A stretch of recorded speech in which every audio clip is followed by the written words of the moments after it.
Tahukah anda, setiap hari Jumaat, hampir 15,000 muslimin sekitar Taman Puchong Prima terpaksa menghadapi kesesakan jalan untuk ke masjid di luar kawasan ini. Assalamualaikum tuan-tuan dan puan-puan. Sekarang ni saya berada di Taman Puchong Prima, Puchong Selangor. Inilah tapak kompleks Masjid Syamik Puchong Prima yang akan kita bina masjid serta kompleks-kompleks riadah.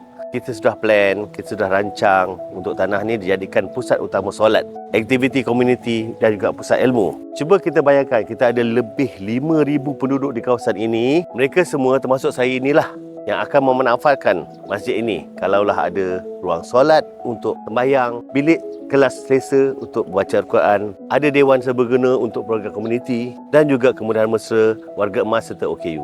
Alangkah seronoknya kami, hari-hari kami boleh solat berjemaah di masjid ini bersama-sama dengan penduduk-penduduk yang lain, merancangkan ikhwah di sini. Tapi semua ini takkan jadi kenyataan jika tiada sokongan daripada semua pihak. Kami tidak mampu membina sendiri.